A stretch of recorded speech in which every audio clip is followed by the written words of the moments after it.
What's up, guys? Nick Davenport here, aka Mr. Mental Muscle with. Caitlin Klanuski here. So we're going to talk about the NFL Combine. The draft is upon us, and obviously, if you don't know what the Combine is, let's refresh your memory. It's a numerous events that test speed, agility, power, strength, and then their specific positions. So there's a lot of mental components to this. So we obviously work on the mindset side of things. That's the mind of the body. But how can we talk about what's needed? Now, we both have personally worked with NFL Combine prep companies in our years, but there's some things we can point out. So let's start off with probably the biggest one, the 40-yard dash. Mhm. I don't think this should make or break, and a lot of people argue it's not pointless, but it doesn't show the true essence of speed because you're never running from a perfect static start.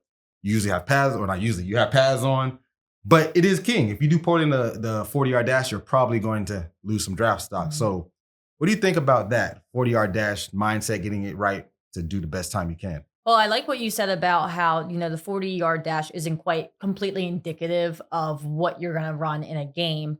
But I also think that the mental side or the psychological component of you running as hard as you can for that short span of time, as well as it's not even impressive just to be able to go to the combine and compete under those pressure situations of everyone's watching and you're competing for essentially money. Because the higher that you're drafted, the more money you're going to make, and your career and future kind of falls on that. But it's also the psychological side of the training and the amount of work and effort that you're putting yourself through physically and mentally to be able to get to that point and moment in time. So I have experience, watching guys train over 6 to 8 weeks long, sometimes even Mhm. longer, where they're focusing on honing in on their physical technique, but I'm watching them as they're mentally preparing for this day and for this. I think you get 3 opportunities to run Mm. it. Two. 2 opportunities Yeah. to run it, where you get 2 chances to give it your best shot. So I think one common psychological thing that I've seen coaches do in the training side of the 40-yard dash is whether or not to tell them their times. There have been some guys before after running where I've seen coaches hide that timer, write it down, and the guys know not to go anywhere near that clipboard to find out their times. And there's other guys where they'll shout out their times freely and then they'll go out there and they won't Mhm. let that time kind of affect them. So I think that there's a really cool psychological component in Yep. whether or not the athletes know their times throughout their training process.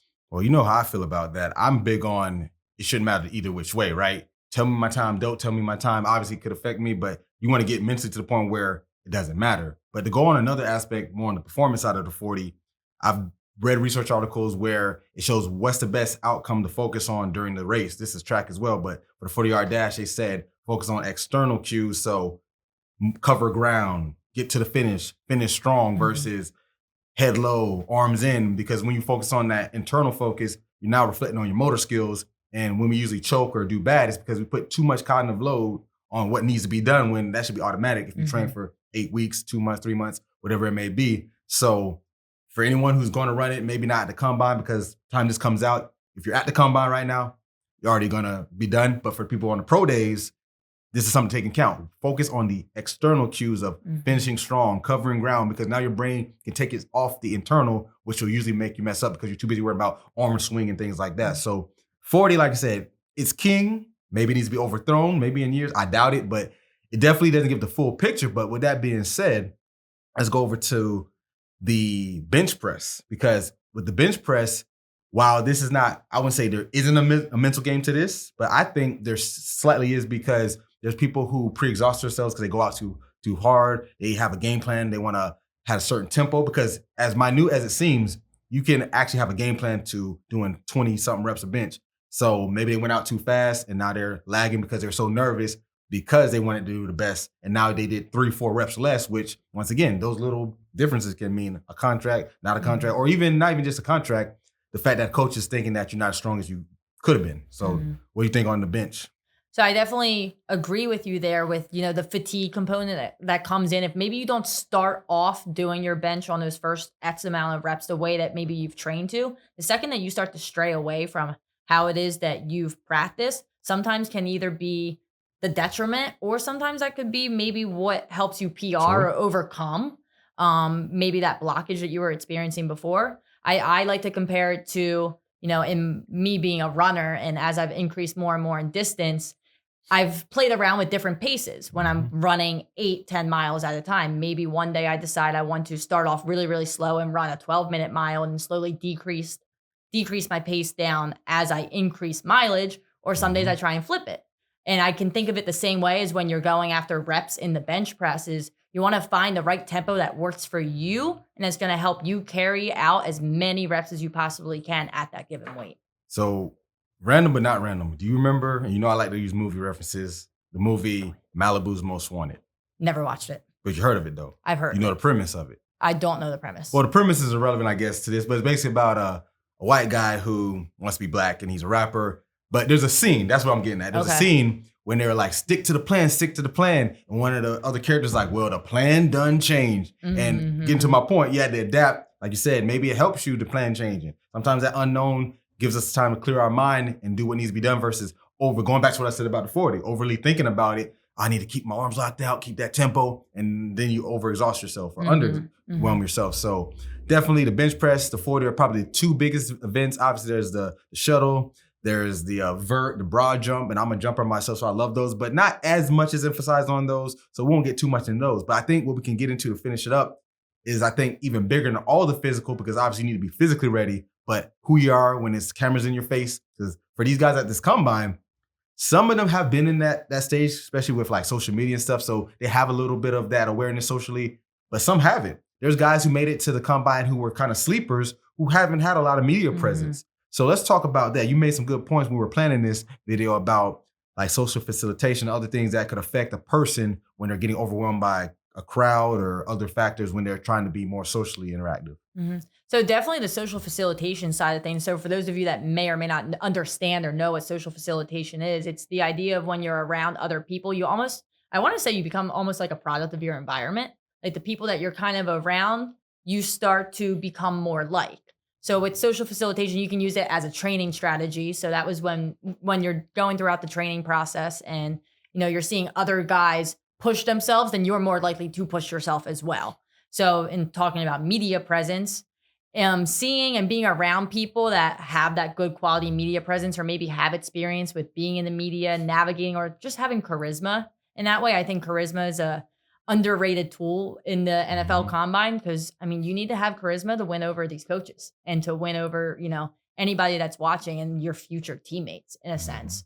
So I think kind of making sure that you're around the people that you want to be like is a key aspect that you need to consider in not only your training, but also once you get out of training, you're at the combine and keeping your focus where it should be.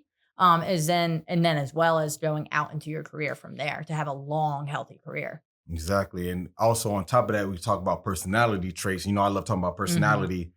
When you're dealing with the media, because the biggest thing is what the coaches in that time is looking for, not actually are you well-spoken or not, is more so how do you handle pressures when questions that you don't know are going to be thrown at you. And when personality comes in, I always tell people, personality is about your default. It's not saying you're always extroverted, you're always introverted, you're always agreeable, always non-agreeable. It's where do you fall? And depending on the environment, that's going to make a difference. So in this particular environment, you have to have all cylinders go. So just go over some of the traits I think that would associate, maybe you can add in more or just agree or disagree with what I may say. But I think the biggest one you want to be very high on in this atmosphere is extroversion, right? That's kind of obvious. And people can misconstrue extroversion with simply being the life of the party, being turned up. No, it's more so, am I comfortable in a social setting? So when you have coaches interviewing you, when you have doctors talking to you about medical things, when you have interviewers and reporters from all types of major news sources, ESPN, Fox Sports, are you able to turn it on? Because I always tell people, I heard this years ago, it's your social currency of if you're highly extroverted, that's having like, let's say you have $100 bills, but if you're more introverted, you have maybe $300 bills. Both people can pay for stuff, but who's going further? The one with $100 bills. So you need to go to the bank and get a loan, or I guess speaking in analogies, you need to figure out how to get yourself mentally prepared because you're going to be in front of these microphones and cameras for 2-3 hours. So it doesn't mean you have to turn into someone else, but you need to see, how do I exude myself in a way and be able to facilitate this? Because afterwards you might be like, oh my gosh, I feel drained from talking to all these people. But can you make it happen when it matters? And that's like just like the 40, right?